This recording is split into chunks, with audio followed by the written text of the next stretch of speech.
that we are doing this again this semester. We've had one semester to get our act together, and I think we've made a lot of good changes. And I want to just welcome the students and welcome the mentors and go over a few points of information. But first, I think we should introduce ourselves. So Carol, why don't you start and as our co-host, and then we'll introduce the students. They are prepared to tell you who they are, and then they will have the privilege of hearing from our guests, our alumni. And then I want to run through a few very simple, basic nuts and bolts of the syllabus and give you a sense of where we're going this semester and how things are going to be just a little bit different. I think you'll be happy about that. So Carol, why don't you start us off? Sure. I'm Carol Black. I graduated from Lincoln University in 1967, having entered in 1963, one of 8 women. And I and another woman were the only 2 to graduate from that original group. With an English major at Lincoln. After Lincoln, I did some teaching. And then I returned to the classroom. I didn't return, I went to the classroom in Wilmington, Delaware, taught middle school for about a year.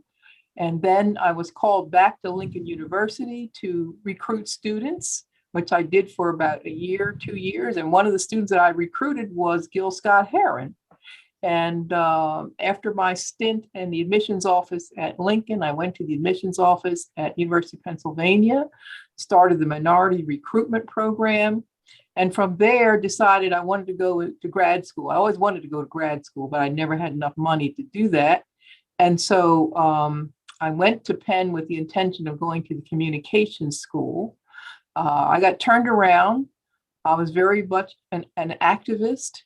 And instead, I entered the law school along with my husband. We finished together in 1979, and we then practiced law in Philadelphia for about 25 years until his passing. And after that, I moved back to my home, which I grew up in West Grove, very near Lincoln, and then became more involved in the Alumni Association. And that sort of brings me here today. I have since remarried.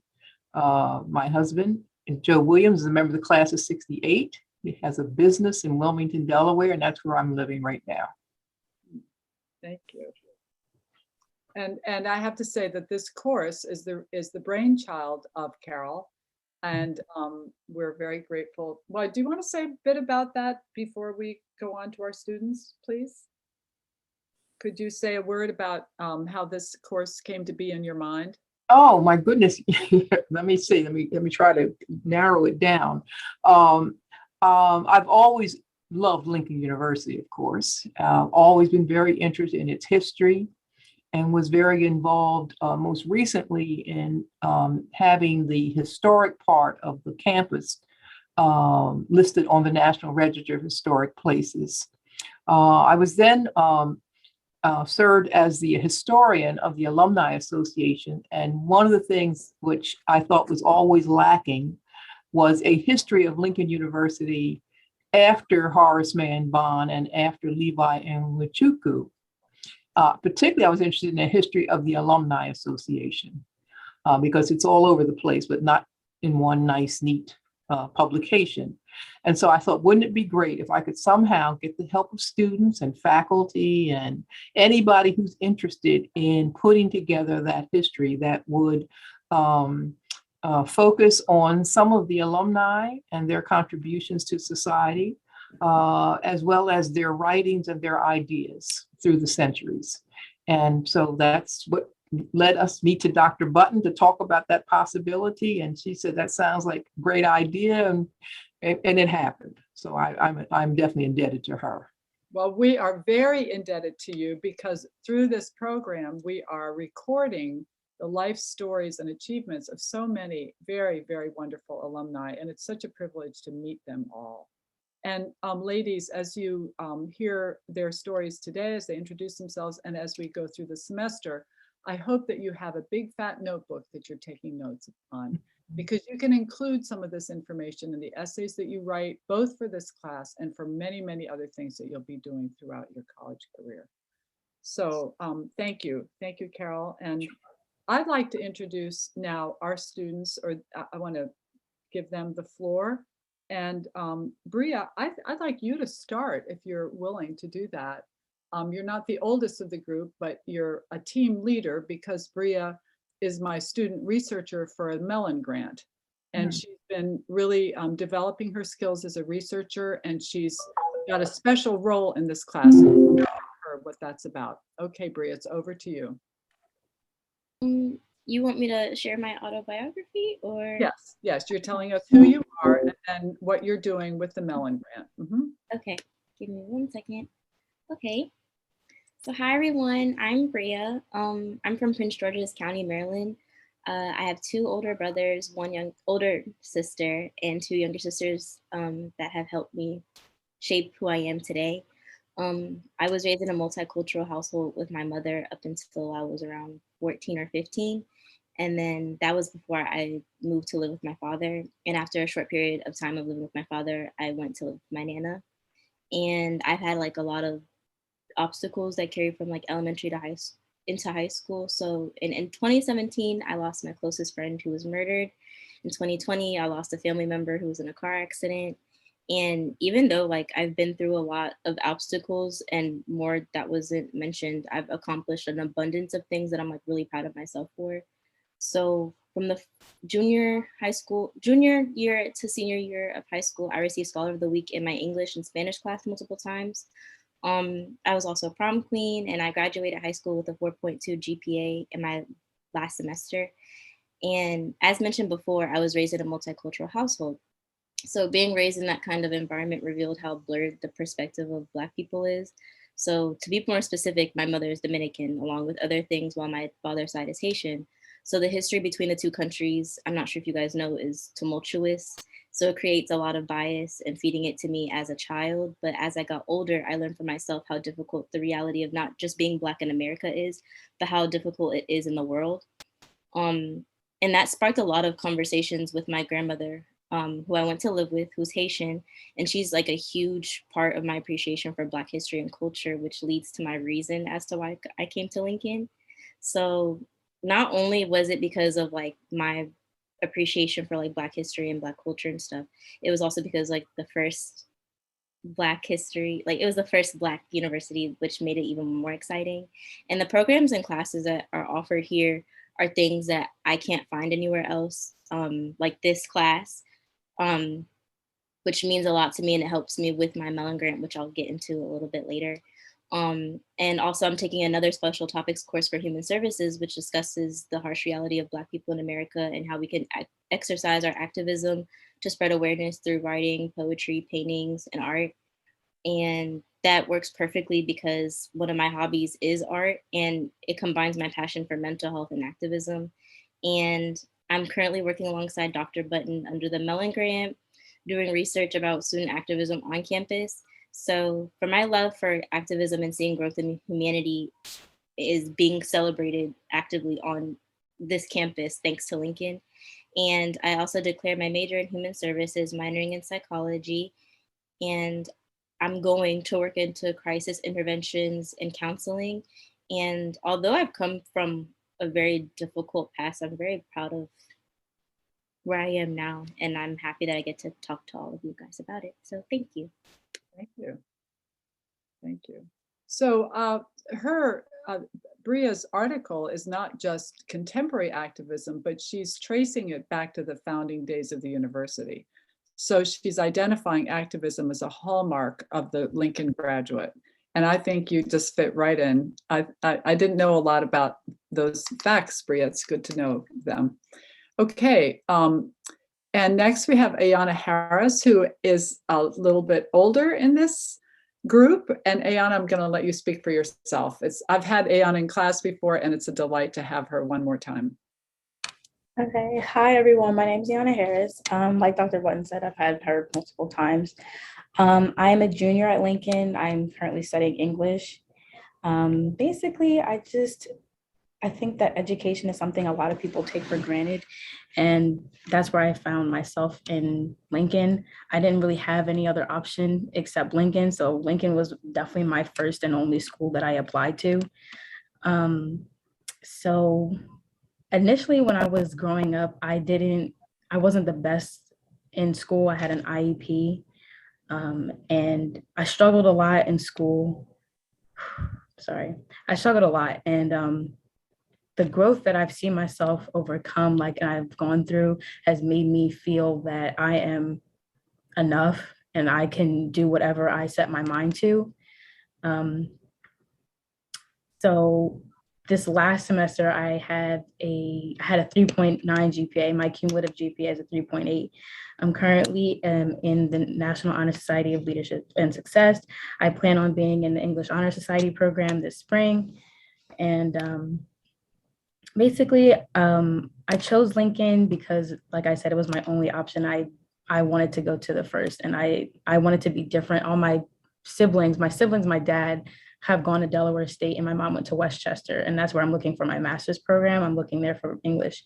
So, like I'm saying, I'm an English major. I plan on taking English as my master's and then getting my PhD in education, because I think that students should want to feel encouraged to go to school and want to learn and evolve and not be forced to just accept what they're learning. I want them to question that. So I feel like education is what you should question. You can't learn anymore if you're only doing the bare minimum. So I thought that education is something I see myself in. I can't see myself anywhere else. So thank you. We are so glad that you're going to go into education. We used to have an ed program at Lincoln, but to see students like you come through, Ayana, is just a wonderful blessing. And have you not missed saying something about Simba and your role in Simba? I'm just going to say she did something with Simba. Let's hear that. Yes, I was published twice in Simba last year, and I was an editor for the magazine. I was also published outside of Lincoln in the American Library of Poetry. I was published there, and I'm currently writing a book that is supposed to be releasing this year. Well, I'm very impressed. Thank you. And Ayana lived through our linguistics class last semester, which was also an encouragement to me to have such a bright student. Okay, so now we also want to hear from Talana. And Talana is new to me. Where are you, Talana? Are you here? Yes. I'm here, yes. Okay, Talana, I'm so glad you've joined us. And I look forward to hearing, as we all do, what you have to say. I know you spoke a little bit before we all got on, but tell us who you are and your story. Okay. Hi, everyone. My name is Talana Moore. I'm an only child, and I was raised by my mother. I'm a senior criminal justice major and a pre-law minor from Long Island, New York. I'll talk about the reason why I chose Lincoln. I knew that I always wanted to go to an HBCU. I grew up in a predominantly white neighborhood, and there were only 5 Black students in my graduating class. I was really intrigued with the history of the university and what it's done for the students over the years, and being surrounded by people who look like me for the past 4 years really means a lot. I struggled in high school a bit, and I think that my biggest accomplishments in life have been from my attendance at Lincoln. I think the school is more than an amazing education, and it's an experience that I'll always remember and be grateful for. I'm involved in a few organizations on campus. I'm in Pre-Alumni Association, NAACP, the National Council for Negro Women, the National Society of Leadership and Success, and I'm also the recording secretary for the Thurgood Marshall Law Society. When I graduate in May, my goal is to work as a paralegal for a criminal law firm and attend law school in the spring semester. My end goal is to pass the bar exam and become a civil rights attorney.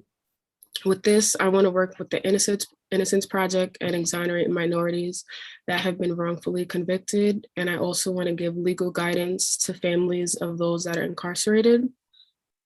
And I believe that if I can free 1 or 2 people, I will be able to do that. And in my later years, I hope to become a juvenile court judge. Very good. Beautifully, beautifully presented. Thank you, Talana. And mentors, we are going to share, the girls are writing up their bios now so that you will have them.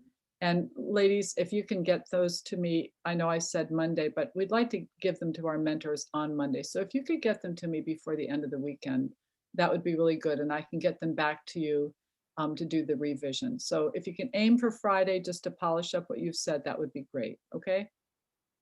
I know that's dropping a little bit of a bomb, but you can manage that. Okay, thank you. Any questions for the girls before we go on? No. Yeah, I'm very impressed, very impressed. I enjoyed it. I enjoyed everything. Talena, there's a book you should look at. It's called A Knock at Midnight. And a young lady, very interesting background, actually studied law, practiced law, and she worked on the defense of people that was wrongfully convicted. It's called The Knock at Midnight. I'll run upstairs when I get a minute and I'll get the book. Well, I have to get my Kindle and then get it off the Kindle so I can tell you the name. I'm not going to tell you anything about me. I'm here and I'm awake. Well, now, Sister Love Dorsey, you need to tell us more. Why don't you start? Come on, you're such a fun person.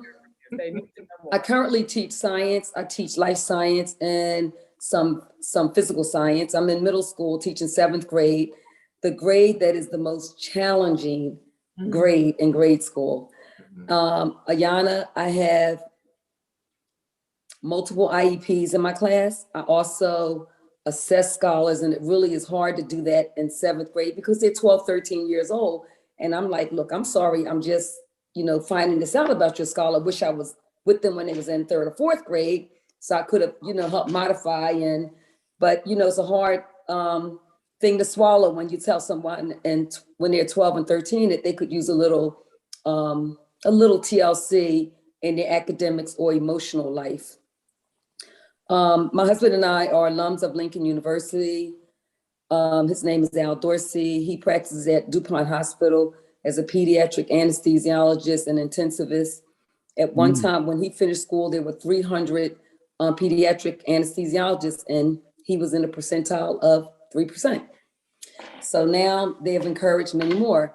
We got married in September 11th, 1982. We have 4 children, none of which attended Lincoln. My grandniece graduated with her nursing degree 2020. I did research in marine biology in Connecticut, which was through a program at Lincoln. I deferred my graduation to do that. Of course, my mother, parents, they get livid over little things like that. It was big to me to go ahead and to kind of yield off the path, to kind of spend some time with me and learning who I was, identifying myself. I love Lincoln. I'm a pro-Lincoln person. I support Lincoln financially, physically, and Carol makes sure I do whatever homework I have to do. And this course really was a wide awakening. I want to congratulate the 3 ladies on your achievements. Your life will really begin once you close those doors, but it will really, really open to where you came from and what you learned from Lincoln and just how you feel about yourself. Lincoln, going to attending the HBCU grounded my personality as being sure of who I am no matter what. And no matter what circumstance. I've been a minority many, many, many, many times.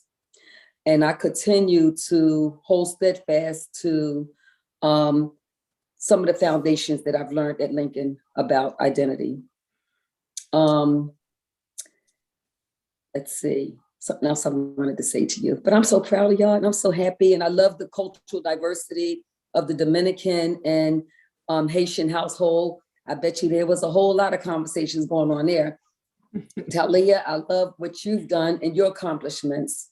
Keep on with your first, because you're going to make some more first. Ayana, you are to encourage a lot of students. And I let them know IEP, it doesn't block you. It allows you the opportunity to get the extra time you need, whether it's testing or extra time or extra help support. I'm proud of all 3 of you, some strong women. And like Carol said, she's one of 2 of the first women to graduate from Lincoln.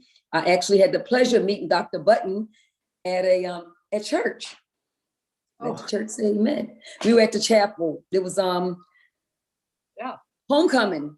Yeah. And I had never met her, but we've been talking for a year and on Zoom for a year. And I looked at this woman and I said, do you know who I am? Plus, of course, we were masked up, so you can only see but so much. It's been a pleasure.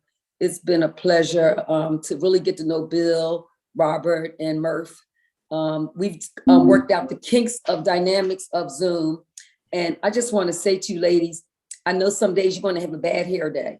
Usually I have my hair wrapped, but bad hair day, please show yourselves because it has a lot to do with who you are and just defining yourself and showing yourself to us. I detest, and I don't let my kids, and when we have to do virtual school, have their cameras off because it's how you present yourself. So look, bad hair day, wear a scarf, wear a hat. I wear a hat all the time. But let us see you. It's a pleasure for this moment in this window to have the opportunity to see you. Passing it over. Aja, you didn't tell us where you're from. Hey, where else? Philadelphia. Well, Philadelphia, but I've lived in Connecticut. I've lived in Michigan. I've lived in I lived in Hollywood. I've lived in another area of LA. I've lived around, moved around. But I'm homebound now, Philadelphia. I'm from South Philadelphia. You want me to be specific? Nothing wrong with that. I'm from North Philadelphia, so that's okay. Yep, okay, I'm here. Brother Johnson, you're on next. Okay, Robert Johnson, class of '67. Carol and I entered Lincoln with the class of 1963. Although she didn't tell you, she had connections with Lincoln before her enrollment there as a freshman. So she has long ties to Lincoln and to Lincoln alumni. I, on the other hand, grew up in North Philadelphia and did not have knowledge of historically Black colleges other than some in the South because some of my schoolmates were recruited to play basketball in some of the Southern Black schools because obviously in the 60s, they wouldn't be allowed to, or they weren't really recruited for other types of institutions.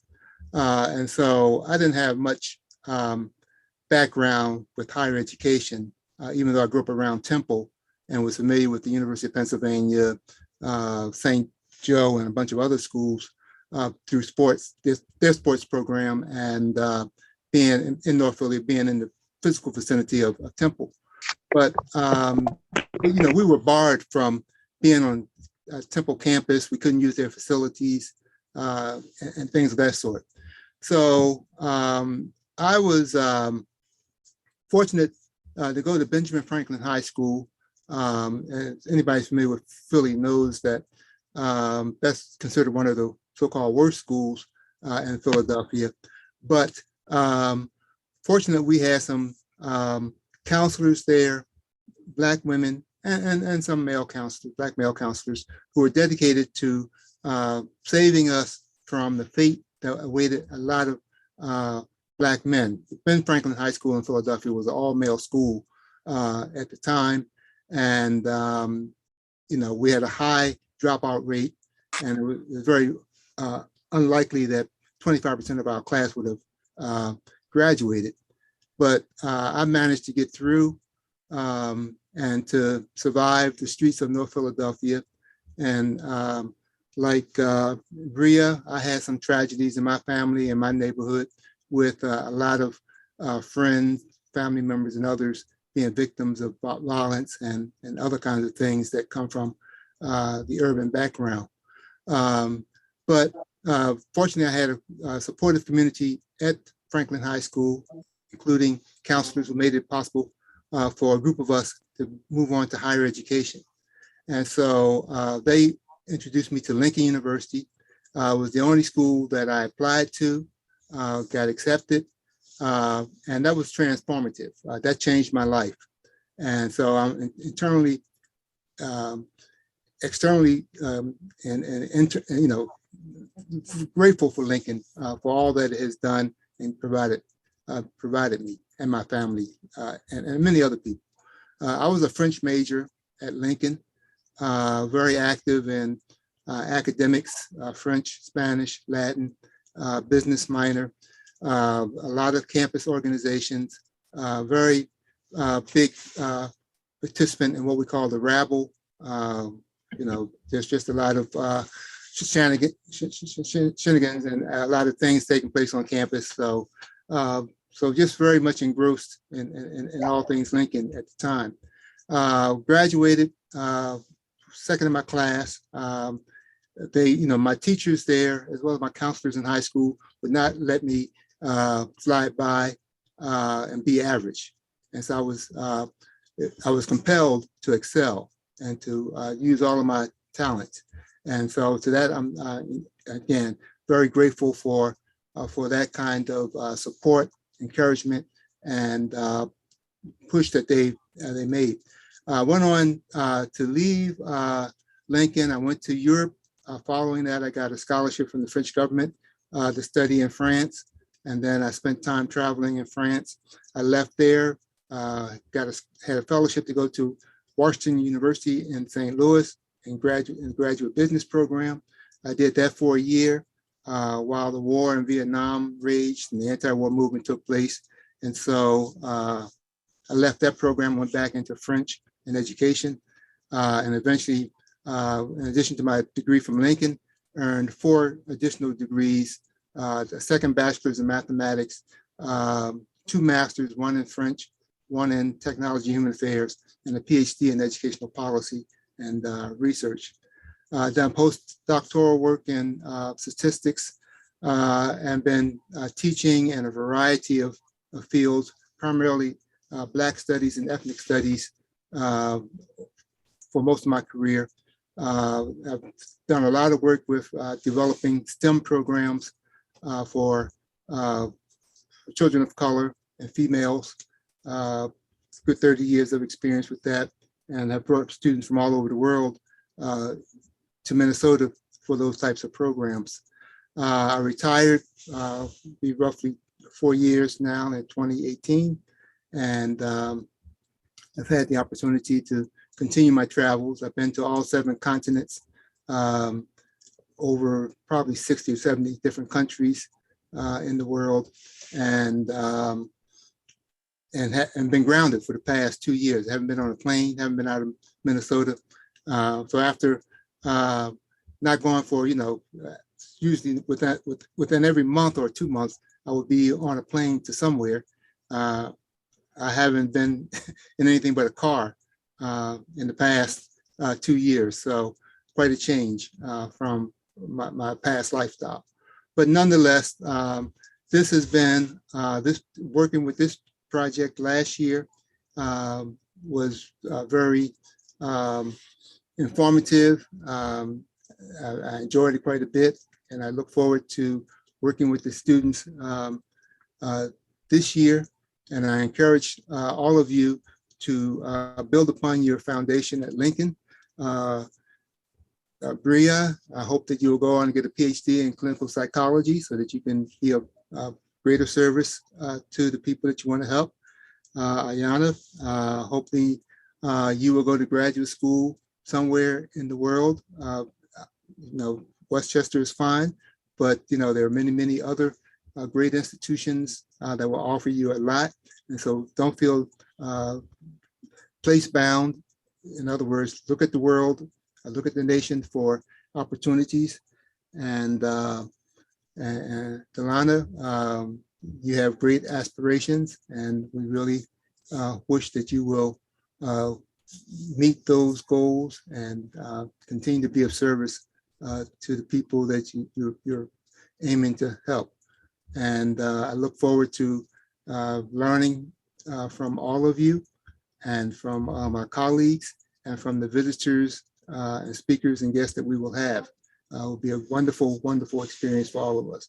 But for the young people, the future is ahead of you. And Lincoln will give you the skills and the foundation to go far and wide. And believe, I can tell you from personal experience, it makes all the difference in the world.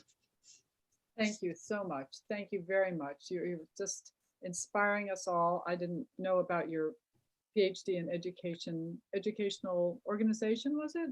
It's educational policy making and research. That explains your help last semester in developing some of the format for our work. So among Also, others. Rob is too humble to tell you he is also quite a philanthropist when it comes to Lincoln. He has endowed a chair Oh, as part of his gift to the university, as part of his class gift to Lincoln. So he's invested in Lincoln and in all of you. I think we should aim for a chair in Lincoln Heritage Studies. I like it. That's just a side note. Yeah, we'll work on that. Okay, good. All right. Is Dwight available? Can you introduce yourself, Dwight? You've been flying around that room. Hello. There he is. Hello. Can you? Oh dear. Murph, we can't see you. We can hear you. Oh, You have to start your video. can you see me? No. No, we can't see Oh, you. okay. Start your video. Okay. It's on. Can you see me? No. Hello? No, start you your hear me? video. Push the Well, button. Turn the video on. I did. First of all, Murph, is ladies, this your phone? I'm on the phone. I knew it was your phone. So Murph, why don't you use your laptop or something that you was on earlier when you were showing us your cows? You could also just talk if you want to. I Yeah, mean, if talk, it's yeah. a little easier. We want to know who you are, Dwight. And we want to know your connection with Professor Hamilton. That would interest Bria particularly. We'll try to be brief, though. All right, let me tell you what I'm doing today, and I'll move back. All right. Presently, I teach philosophy at City University of New York, John Jay College. The subjects I'm teaching this semester, which I think some of you students would be interested in, particularly the law, philosophy of the law from the global perspective, 2 courses, and introduction to philosophy.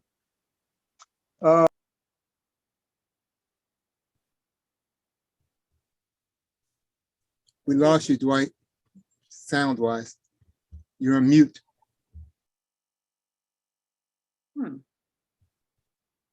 Look, these cows. Can you hear me? Sort of. Can you hear me now? Yes. Yep. There you Okay. go. And we see you. Like I said, all right, and I'm in Georgia, so like I said, I'm in the country, so that's why I'm having problems. Okay, so I graduated in 1969, and for your students, if you listen to Carol and Rob, I want you to always remember the context of the time they lived in. Rob told you her story when Blacks didn't have the opportunity, like, for example, he talked about Temple. Temple now is very open to Blacks. Back then,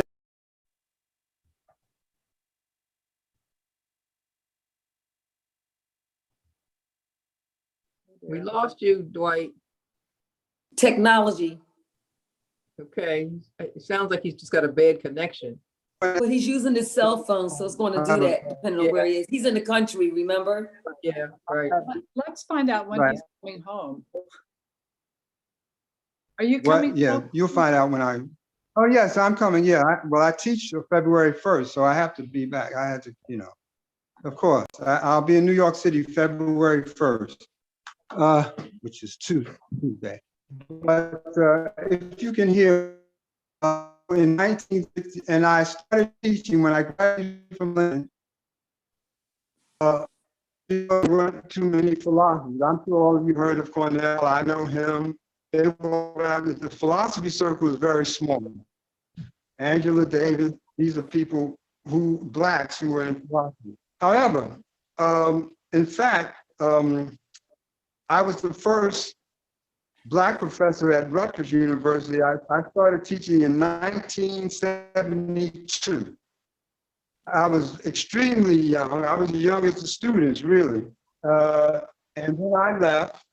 And of course, Lincoln, I I was, like I said, I was born in Newark, New Jersey, which was predominantly black, and when after high school, I went to a predominantly white high school. But a lot of my consciousness was built from Newark and going to a white high school, and of course, having parents who come from the South and experiencing Jim Crow. So I was immediately conscious of the race problem.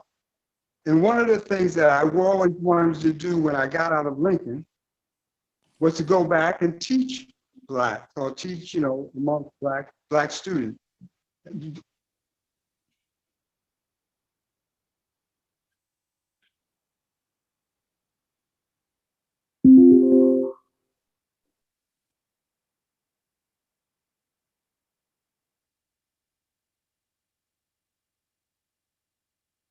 Carol, maybe you or Dr. Button can unmute Mike Murph. I don't think I can. I can ask him to unmute. Oh, who? You can now. What happens is that it goes in and out. The connection goes in and out. That's what's going on. You can hear me? Yeah, we hear you. That's why it stops. Okay. Anyway, so fortunately, when I moved to New York, because I was mentored by a Jewish man who recruited me at Rutgers. I was active in electing David Dinkins, the first mayor of New York City. What we used to do, when you guys would be interested, we used to knock on doors. I also moved to Hawaii, if you want, and I ran for politics in Hawaii. All of this was influenced by I lost. Second time, but I came back to New York City. Anyway, the point is that all of this was influenced by Lincoln University. The point I'm trying to make. And let me say this to the female who are there. When you're talking, you remind me of my family. And all of these dreams can come true if you apply yourself, as Robert and Carol and Dorsey has told you. Just remember that all these people who are here are ready to help you achieve it all. I think that the next time around, it sounds like I'm ready, but it sounds like I'm ready to better. And I could say more, but That's really helpful, Dwight. We know the spirit of your words, even though we didn't get all of them. But when you get back to New York City, I hope you'll finish your story. But thank you for sharing, and have a great time where you are. And come back soon. All right. So Bill, Brother Bill, would you like to introduce yourself, please? I'm glad you're back. Yes, I will. Good evening, everyone. And hello, Bob in Minnesota. When I was at St. Olaf, you can have Minnesota, okay? and I'll leave it there. Let's put it that way. Ladies, the amateurs at this point in time, very impressive. Ms. Harris is blazing trails already. Ms. Wadley, I had a number of Mellon students in the past, and you have done very well. My high school GPA wasn't as high as yours. Not all that great, but I got through things there. And Ms. Moore, I'm sure you're going to be a wonderful attorney as you move forward. And you're from New York as well, and I hailed from New York for quite a while. So let me continue by saying that I'm an accepted perpetrator. Sister Black and I go way back. Met her through my wife, Margot Lynn Young Wiggins, who is a graduate of the Lincoln University, class of 81 in the Human Services Program. I believe that's the proper title. And she was actually the first director. And we met at Columbia University. And because Margot, my wife, is part of the Aberfoyles group, and that was a group that Sister Black was in also, the Ivy League schools, male and female, admissions counselors and the like. And again, I don't feel I'm perpetrating because the Lincoln University family has accepted me. Sister Black and others, they offered me adoption papers and signed off on me. So I'm an adopted Lion. I love Lincoln University and will do anything I possibly can. All I have to say about the alums who are on right now and all of those I've interacted with and students, it's just been a wonderful ride. I've never felt like an outsider. Real quick though, don't let a historian start speaking because they don't know when to shut up. I'm a mellowed historian. I started teaching as early as 1969, before you were twinkles in anyone's eyes, young ladies. And so it's been over 40 years that I've taught. My first university teaching job was out at Kent State.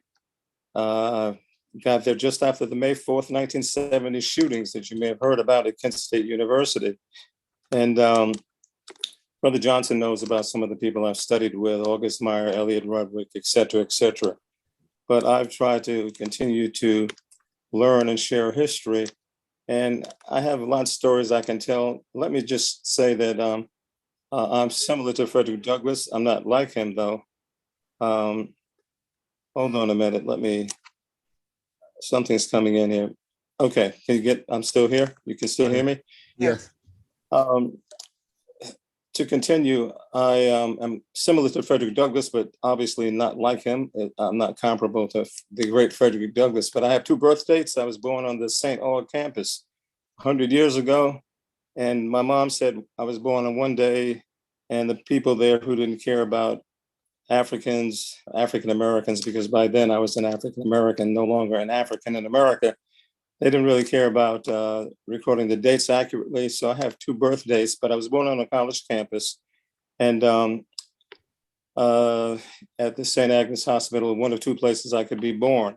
So I lived the segregation experience. I was part of the Black or African American migration up to Harlem, where I was raised in New York. During my high school years, I did spend a half a year though at a segregated school in Raleigh, North Carolina, which is where St. Aug is located.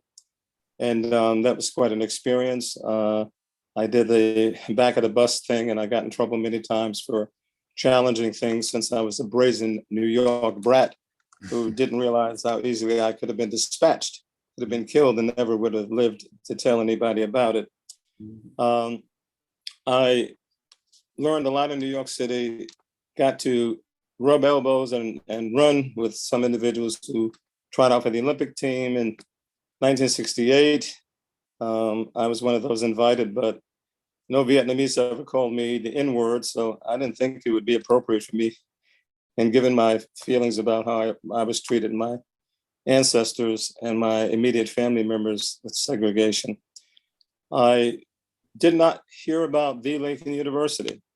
If I had known, I probably would have given some strong consideration to Lincoln University. Our counselors didn't do much for us at East New York High School. I did hear about some of the HBCUs. Of course, I knew about Shaw University, of course, St. Aug, where my cousins went. And I knew about Maryland State, a number of schools that recruited me for track and field. I'm an old hurdler. I used to be a bad man, but bad men, bad women, they burn out at some point in time. So you will get older. I went on to receive an undergraduate education in Connecticut. I went to be a teacher, received a track and field scholarship and an academic scholarship as well. Did graduate work there, master's work there in New Britain, Connecticut. And then I was invited, of course, given a fellowship throughout Kent State University, went out there, and it was a very tumultuous time. I didn't really like having my professors tell me what I was to think. August Meyer and Elliot Rudwick and others. So I said, I'm going to think for myself. You can't tell me how my ancestors felt and how I felt. Darlene Clark Hine was a classmate of mine. I think Bob knows her as well. And she's written about women's women in the armed forces, among other things. And from there, I went to complete my graduate work at Princeton University. I worked with Jim McPherson, Sheldon Hackley, who's passed away.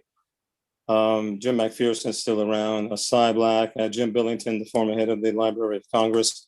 And I studied Russian history, American, African-American history, psychohistory, a hodgepodge of different things, just trying to learn and share and do interdisciplinary things.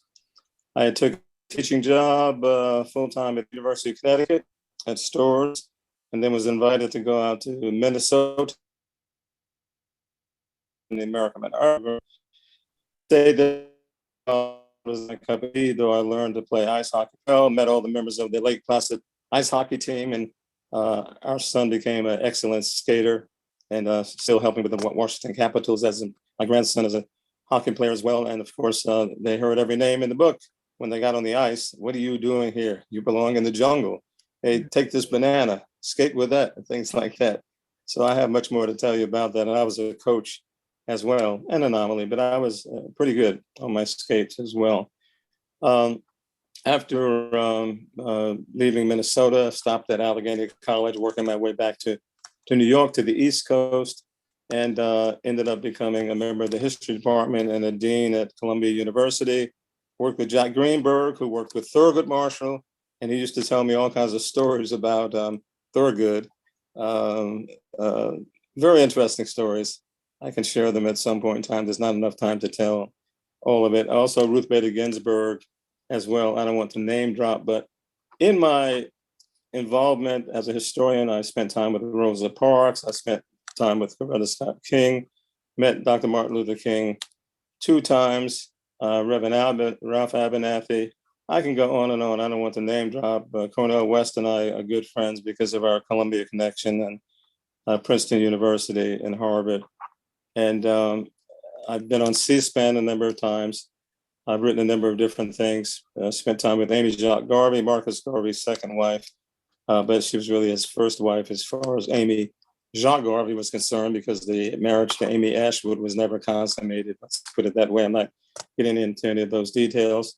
I'm pretty active here, providing information about the enslaved African landing of 1619. I'm sure you ladies are aware of that, aren't you? You are? Fort Monroe, actually at Old Point Comfort. And I'm working with Brian Owens, the sculptor, who's going to hopefully complete the Enslaved African Memorial. I started working on that years ago. I also work with the Contraband Historical Society. You've heard about contraband, and that ties in with Benjamin Franklin Butler, who has a tie-in with Lincoln University as well. So we can talk about Benjamin Franklin Butler. I also am a member of the Casemate Directors, Board of Directors, and just involved in a lot of things right now. The political agony is upon us with the new governor and the Lieutenant Governor Winsome Sears and critical race theory. I was one of those who was involved with critical race theory, and it's not what they say it is, of course. But I can go on and drone on, but I'm not going to do that. Let one's actions speak for themselves. One should always be humble. And again, I congratulate you ladies on your accomplishments. You've done wonderful things. And I've always learned to make sure that I don't get diarrhea of the mouth. Pardon my putting it that way. But I will do as much as I can. And I'm on standby, because my feelings are that let the bona fide Lincoln alums, let them be the mentors. I don't crowd anybody out. I'm just here to do as much as I can and support, and can share a number of other things with you. Life's been a very experiencing and eye-opening endeavor. Let's put it that way. So I'm off to the Capitol next week, though, to meet with a delegate, a fellow who defeated another delegate. Politics are always there. And you all be blessed, be safe. I'll be hanging around. Thank you. Thank you, Bill. Thank you so much. But we look forward to picking your brains and to hearing some more stories as we move forward. What's left of it.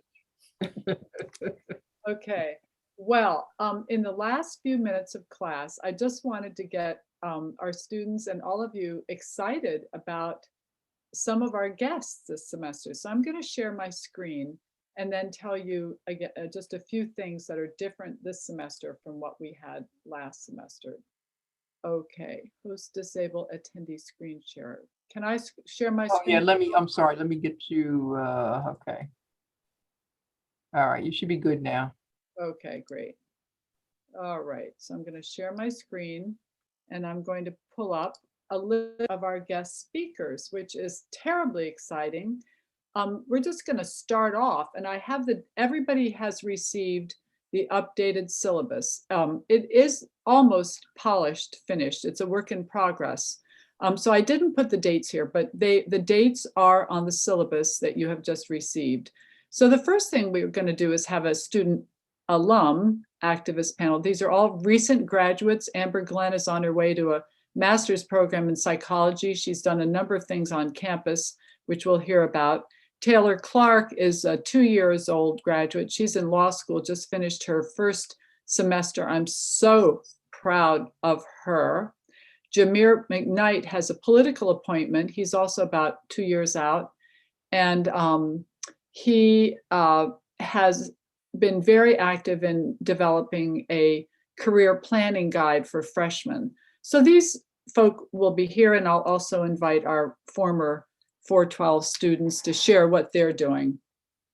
And Bria doesn't know this yet, but because she's writing the article on activism, I thought she might, along with Amber, want to be the host for this panel.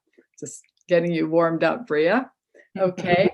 And we are going to do a variety of readings that are on the syllabus. And so Carol's more prepared to talk about these folk than I am, but we wanted to invite Dr. Morgan because of her close ties to Africa. And of course, that's part of the readings that we're going to do is from Dr. Gooch's book about Liberia. I know Sierra Leone and Liberia are not the same, but there's that African connection with Lincoln. Then Dr. Guy Sims is coming. He's a novelist, as you know, Ayana. I'm sure you could speak to that. Have you heard him speak before, Ayana? In some of your No, but I had screenwriting with his son Sterling. So, and we worked together. So it Great. was, yeah. Well, that'll be fun. And he's apparently recently appointed as the Chief Diversity Officer for the City of Philadelphia Libraries, which should be interesting to hear about. Al Valentine has his own reputation, but he also happens to have been the roommate to Gil Scott-Heron, which should be interesting. John Armstead is a professor teaching at Villanova University, and he has a distinguished career in environmental management. Dr. Lynch is a Lincoln employee, and he is the director of the Center for Undergraduate Research and will be joining us for the second half of our course. He is currently heading up a project called the Historic Photo Projection Project, which uses famous pictures of Lincoln's campus and people who have visited campus, all the noteworthies, Sidney Poitier, Einstein, and on and on. He's using those photographs to tell parts of the Lincoln story. What he asked for was the opportunity to use our students to engage them in this project by doing some background research to each of the pictures and telling the story behind the picture. It should be a really exciting part of this course. Elisa Drayton, I know, I had her in class. She's a lawyer now. She edited one of the history books of Lincoln. Was it Johannes's book, I think? Yes, Johan, yes. Yes, and she's currently employed as a public affairs analyst.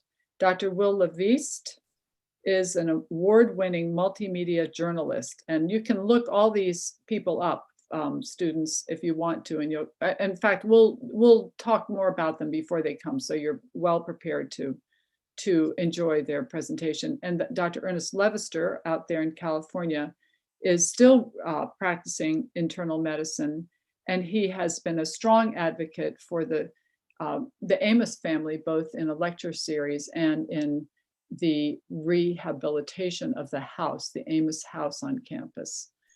So these are going to be very interesting talks, and all of them will feed into your enthusiasm and personal plans, I think, for the future. There's so many ways we can use this, what they're going to say, but we'll record all of their visits. Carol, do you want to add anything to what I've said? I'm just going to say, Tanisha Beverly somehow is not on your list. Oh, dear. Yeah, that's okay. It was a criminal justice major at Lincoln, and she's sort of gone all the way over to the technical side. She now works for Google, and she does some kind of UX research. So you guys may know more about that than I do, but has not been to Lincoln, I think, since her graduation, and she's just very anxious to come and talk to you guys. Yeah, so just to bring some focus here, since you've seen the syllabus, I thought I'd just summarize some of the things that are going to be documenting your work in the class. So we're starting with your own autobiographical essay, which I'm sure will be absolutely polished. I have no doubt that I'm going to be as excited about reading them, and I think we can probably turn in the first draft, but we'll polish them. The second thing we're doing is the biographical essay on the mentor. So Carol and I are going to work with students to match faculty with mentors with the students, and their job will be to get to know you and to write up a biographical essay. Not as long as the main essay, but we'll have some guidelines for that. To get more familiar with the wider range of alumni, we're going to do the bio sketches again. Those are short, 1 paragraph long bio sketches of famous alum, and we'll just choose those more or less at random, but we'll have a list from which you can write.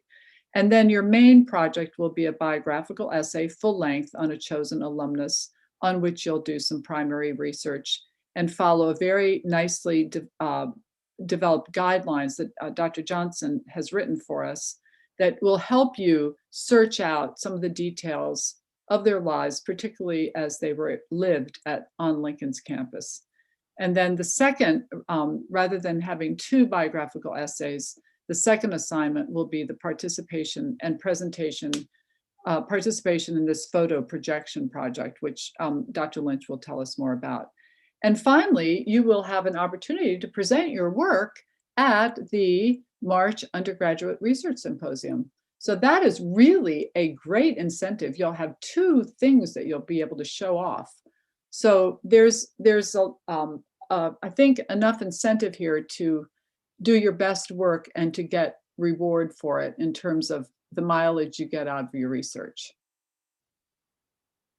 Does that make any sense? Any questions? So your article hopefully will be contributed to the history of the Alumni Association, but also they should be standalone essays, and we'll look forward to helping you develop them in a really exciting way. So that's all I wanted to share. You've seen the, let's see, you have seen the syllabus, and there are corrections that go on. I don't think we need to review that now. We'll be using, Monday we'll be in class down in B3. Wednesday we'll be visiting on Zoom, unless there is a specific reason to meet together in class, and I'll keep in close contact with you. This course description has been modified a little bit, but not really. These suggested readings are going to be in the library, but there will be specific readings for different class periods, which again are identified on the syllabus. So I think that's all I'm going to say, because a lot of this is boilerplate and we went over in class on Monday. So if anybody has any questions now, speak, forever hold your peace. And we've knocked out some, weightings for the grade and so forth, and tried to be as specific as possible. And I think I think that with a schedule like this, we'll be fine. Monday and Wednesday, we don't want you to lose touch over the weekend. Wednesday to Monday is a long time, so we can be in contact by email, or if you feel the need to connect, we can do that. So that's all I have to say. Carol, do you have anything to add? Well, I will say one of our newest mentor has joined us, and I want the students to be able to meet her, and I think we all want to meet her. Kim, are you on with us now? Where's Kim Winder? There she is. There she is. Hello. Hi. So you didn't get a chance to introduce yourself, and so now's your time to tell the students. Okay. You got about 3 minutes. Bring them up to speed. Okay. I'll be very brief. Hi, my name is Kim Winder. It's pronounced Winder. I know it looks like Winder. Oh, and I said answer it to wrong. Winder, as a matter of fact. Yeah. It's okay. I answer to Winder as well. Okay. I graduated from Lincoln University in the class of 1990. Biology pre-medicine was my major at Lincoln University. I was very science savvy. I currently live in Maryland. I live in Baltimore County, Maryland. But anytime you're from Maryland, most people just say you're from Baltimore. So I'm a Baltimorean through and through.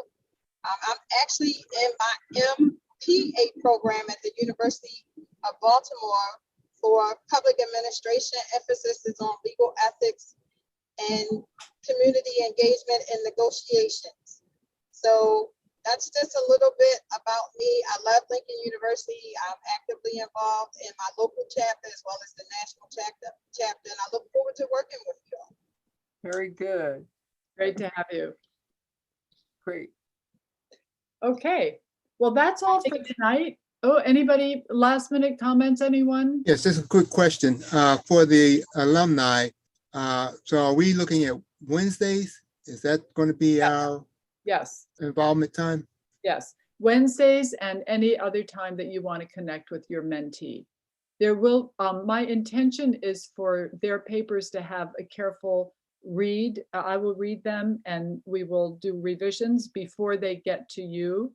That's a change from last semester, so that what you add to their work will be just value added. And you can meet with them anytime, but the answer to your question is yes, Wednesday will be our group time on Zoom. Now, we have had a couple of speakers who want to come in person, and I'm going to try to figure out how to do Zoom in class, but I haven't figured that out yet. So until further notice, we're on Zoom on Wednesdays. And I will be meeting with the students on Mondays to review course material. I don't know, I was thinking we would have that, we would not ask you to come on Mondays. That was going to be my time with them to go over the readings and so forth. But we can change any of that if you would like to. Think about it. Think about it. We'll get, you can give feedback, and I mean, it's flexible, but that's the way it's currently set up. I didn't want to put too much of a burden on you because I felt like you really worked hard the last time we did this, and I didn't want that to be a burden to you, but rather more measured. I could be wrong in that assessment, but you have to let me know. Okay. What do you guys think? We haven't talked about it amongst ourselves. I thought they would probably be happy with the Wednesday commitment, and then any other time as they could fit into, their schedules, to mentor on more of a personal level, with the students. Yes. We can't hear you. Our goal in That class, sounds- yeah, our goal in Excuse me. class. Sorry. Yeah, go ahead, Ajwa. What was the question on board? The commitment for mentors is Wednesday class time, but also any other time that you and the mentee can The mutually. other one was in addition, right? Right, yeah. I opt out. Yeah, it's okay. You're allowed to take your mentees to lunch. You're allowed to come on campus. You can talk about all sorts of things. I'm sure they'll have questions for you because your expertise is something that they will cherish. Okay, they have to go eat dinner, and I don't want to violate that dinner hour. I don't know when your dinner's over. What time does dinner close, Bria? 8. Oh, 8. Oh, wow. Whoa, wow. I Nice. thought it was 7. That's great. That means that can come hungry to class. Yeah, they won't be hungry after all. Okay. Yeah. Okay, so guys, write your essays, get them to me as soon as possible. If you can get them to me so that I can read them over the weekend, that means we can have your essays to the mentors by Monday. All right? So I'm going to ask the alumni just to stay on for a few minutes. And Dinner time. yeah, I know. I want to see a cheerful expression on the ladies' faces. I'm seeing the very serious expression. They're beautiful. They're Oh, beautiful. I'm loving it. I think I love all of them. I'm loving Oh, it. I They're know. gorgeous. Yeah, Oh they're my gorgeous. goodness. And they look so nice and warm like they're in Atlanta or Virginia, but I know you're cold. You didn't hide their beautiful faces. Didn't go to sleep on us. I mean, No. you know, what more could we ask for? Can't ask for anything more. You can print the crop this time, I'm telling you. Now, we are looking to see if there are any others who would like to join us because this is such a rare opportunity. So we may have some new people on Monday or Wednesday, but I'm sure they can easily be brought up to speed. And Carol, you recorded this, right? Yes. Recorded. So we're going to be posting our materials on Canvas. Canvas was accessed a little late, you know, getting in the semester. We just got it the other day, just got posted. So we're going to be posting the material that is relevant to our classwork this weekend. And actually, all of you should be able to download, if you haven't already done it, Horace Mann Bond's book, Education for Freedom. That was not something that we had access to back in, well, it wasn't written back when we were in college. But as a matter of fact, we didn't even have the benefit of Google or the computer or anything. Our life was in the library. So, but if you're unable to download, I can send it to you so you can have that in your personal library. I think we had it, all of our resources should be able to be. Yeah, they should be able to download it. Yeah. All right. Thank you so much. Thank you, everybody. Pleasure meeting you. I will see you again. Thank you for coming. Okay. Stay so safe and warm. Okay, alum, hold on. Okay. We'll wait for the students to go. Hello, can you hear me? Yeah, now we hear you. Oh, there you are, Murph. Another side of the house. I don't know. That's a- Anyway, That was a good group of students. yes. Yeah. A You said rich they group were. of students. A rich group. Rich Yes. history already. Yeah. Very. There were only 3. How many students do you have enrolled in the class? Well, we started with 5. 1 dropped out. I don't know where Keisha is. I haven't heard from her. And Drusilla Lindsay said she was going to join. Right. And I've put the word out to a couple. I actually asked people in my English class. So that's it right now. These are the only firm people. There's 2 waffles or 2 unsures, and we'll see where we go. Right. But I'd like to have 5, actually, 5 or 6. I think that would be fine. I think it's such a great opportunity. I hate to have anybody miss it if they're looking for a course. Right. It's just too rich of an opportunity. My goodness. So Carol and I are both putting out feelers in different directions to see if there are students who are appropriate and or available. Right, because we do know there are alums who have children on campus now. And so at least we can get the word out to them. And we'll have any way else we can, but we really would, I'd like to see us have at least maybe 7, 8 students. Mhm. But actually the quality of these 3 is magnificent. Yeah. Yeah. Yeah. That's extraordinary. And Yeah. it's extraordinary. It's such a treat to teach these students. I It's- can understand that. Yeah. So you guys comfortable with the Wednesday evening only and maybe Monday as you can or as needed? I know I can only manage Wednesday, and I'm gonna try to work on managing Wednesday consistently. Okay, well, once we get a mentee assigned to you, well, You don't have to rush. yeah, we're not gonna rush. Now, I think there are some days that now when the guests come, they kind of take up most of the time, but not all of the time. So one thing I may look at is some of our readings. You might want to enter in the discussion of some of the readings. So let me think a little bit more about that. But I was going to handle that, and then just, as I said, just have you on Wednesdays. But so. Okay. All right. Is there any other way you think we can interact with the students? I guess I'll pass that to Rob maybe, and Bill, and Dwight. Actually, you're both in the classrooms. I plan to visit sometimes up there, you know, I The will. class, okay. Well, I've already been to Lincoln. I've sat. We lost you, Murph. We lost your Oh. words. I said, can you hear me now? Yes. Yes. Yes, I said I've been to Lincoln already. I sat in on a philosophy class. I kind of taught one class already. So I plan to be up there, you know, when I have some spare time. Can you hear me? Yeah, You're yeah, we hear you.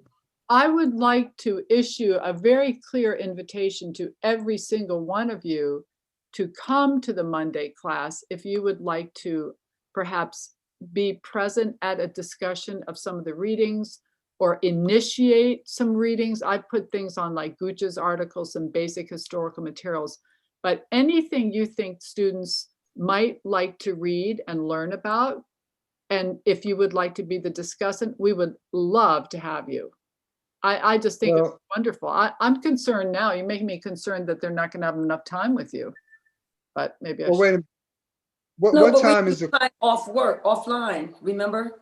We did last year. Yeah. We worked offline, like I met with my scholar often. Okay, all right. Because it was my check-in to make sure she was doing the research, whatever questions, whichever suggestions that we could do for her, so. Okay. What time is the class meet? What time does the class meet on Monday? 5:15. Okay. All right. Okay. If you can just send us the Zoom links, then we can tune in. Because, you know, I love to discuss things, you know that, right? Yeah, actually, the Zoom link is at the top of the syllabus, Bill. Mm-hmm. So if you just click there, you'll Okay. get right in. But at this point, Okay. until I figure out how to do this, I wasn't going to Zoom on Monday. Oh.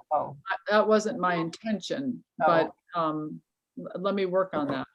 Ms. Button, I mean, Yes. Marilyn, Dr. Button, Yes. what I've done was, I have 2 students that's virtual this year. Yeah. And what I do is I just plug in my Zoom and let them join the class, and I just go ahead and teach. No. So therefore, they don't miss class. And if somebody else would like to come in and see the class, they can see, and I'll point them to either the class or the board or kind of on an angle to see both so that they can also, you know, be a part of the class. That's what I do. And I mute them and I check in to see if they need. No. So you're saying you run Zoom from your classroom? I run it on my laptop while I'm teaching my class. I also use my Promethean board, and I can face my laptop to that or to the dry erase board or to any class discussions. So your laptop is facing the students. Is that what you're saying? Yes, or the board. Okay. It works. Or the board. Okay. It depends on how distracted, you know. And then sometimes I use the Promethean board and I have to show a clip on there and I just face it towards it. So I treat the laptop as if it's a person, except it's technical. Well, you know, it may be that they would just as soon have the whole thing on Zoom like we did tonight. I don't know. I could ask. Well, you play by ear because when it's cold and it's snowing, you'll have that option. You'll never miss a class. Well, I'm say this, as you know from teaching, for example, at many of the colleges, and Ms. Button, Professor Button, you can attest to this. A lot of students, there's a lot of enrollment down in class because of preference to Zoom. And probably if you were to do that, some students would say, well, I don't have to come, I can sit home. And I think there's no better experience than being in the class as opposed There's a to Zoom. difference. It makes a big difference. Oh, I totally agree. I'm so stunned by the quality of these girls. I figured they would be different, but I agree. I And totally. it would be the only time that they would meet if you have them in class together on Mondays. So in other words, what I'm saying, I wouldn't encourage that option because they will take that option. All right, fine. We'll stick with it. Exactly. I agree. But Ditto. I'm not comfortable with every class being on Zoom. I would like to have them just as a small workshop. Sometimes we work on papers. I don't know quite how it's going to happen. So I'd like to get my feet on the ground before we Zoom it on Mondays. No, I thought you would have a class meet on Monday. And Yeah. if you wanted one of us to join, the Zoom was not for them. It was Right. for one of who wanted to join your class. For us, yeah. Okay, Not for them. I got you. They Oh, need to be in class. I right. got it. As they say, my bad. Yeah, yeah. As that wrecks my nerves all the time. So, yeah, that's it. So then if you, and I'm right with Murphy's absolutely right. If you give them that option, they're gonna opt out of being in person. That's the only time you're gonna really be able to talk with them, let them get to know one another. You know, some of them are getting ready to graduate, but they get to meet some other colleagues or alum that's gonna be a year or two behind them or 1 year behind. And they'll remember this moment. It's a season time for them. I think that Wednesday Zoom is fine, but Monday they should need to be in class. But if I wanted to join you and I couldn't drive down to Lincoln, maybe you can just Zoom me in and I'll just sit in. Sure. I'll be a computer person. Sure. Yeah, I think what we're saying though, with Wednesday, there's not much time though for us to have interaction with the students because the speaker will be, you know, predominant. But I'm gonna interact with my scholar. So we're gonna have to do ours outside of class. offline. Offline, absolutely. Got it. Yeah. Okay. All right. So we have to arrange that once we know who the student is and their schedule. How would you like to identify mentor mentees? How should we work that? Well, I think before we did it sort of by career, major. Although I don't know if it makes a whole lot of difference because most what we know, it benefits students regardless of their background. I thought because Dwight is working on the activism article for your book, that Bria should work with Dwight because she's working on an activism article also. Mm-hmm. I'd like to suggest that would be a good connection, although just because I mean, that doesn't have to be the only criteria. Right. Mm-hmm. No. In fact, it's interesting. This is just a side note, but you know, since the George Floyd incident, a lot of schools have asked for courses that relate to the rebellion. And I was just talking with a colleague of mine. He's teaching a course called what is it? It has something to do with rebellion. Anyway, race and rebellion. But one of the things that in activism, in other words, how Blacks have always responded to race. And once again, Dr. Hamilton wrote a book with his wife called Dual Agenda. And in the book, it gives a historical context of Blacks from the beginning, you know, before the civil rights movement on, how we try to change, you know, laws, how to change laws, and it goes up until you know, present time. You know, like for example, in the 1930 Social Security Act, how NAACP, Urban League, and before that, it shows how we always responded to race. So, yeah, to answer your question, it would be good to work with her because you know, I have that that background, that information to offer. Murph, what's the name of the book? Dual Agenda or what? Agenda. It's a very good. I didn't hear the first word. Dual, D-U-A-L, agenda. Oh, dual agenda. Dual agenda. I thought you said But- dual. No, Okay. he said dual. And who's the author again? The New York accent. Yes. The author is Don Hamilton and Charles Hamilton. Don and Charles Look it Hamilton? up. It's a good book. It's You said very- Don and Charles? Donna. Donna. That's his wife. Donna. Okay.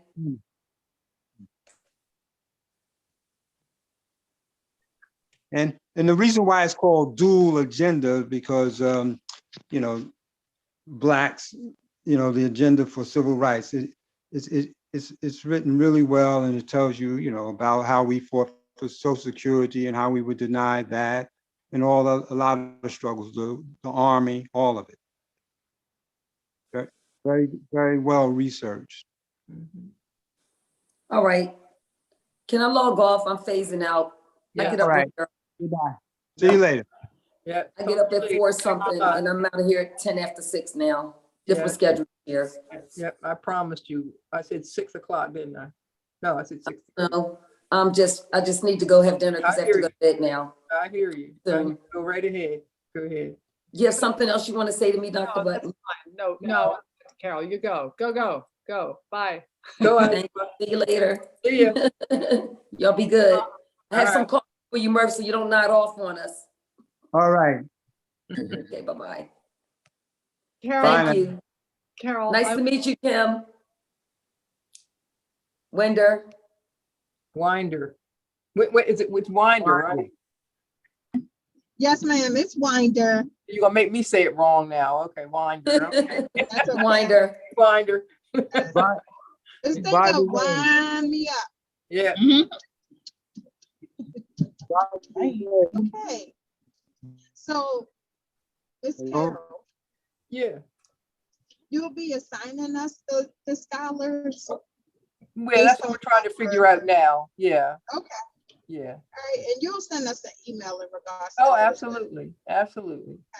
I I mean, at this apologize. point, we got more, now we have more mentors than students. So maybe the resolution is each student get 2 mentors for different things, different aspects. oh, that's a possibility. Or you can always have one mentor observe.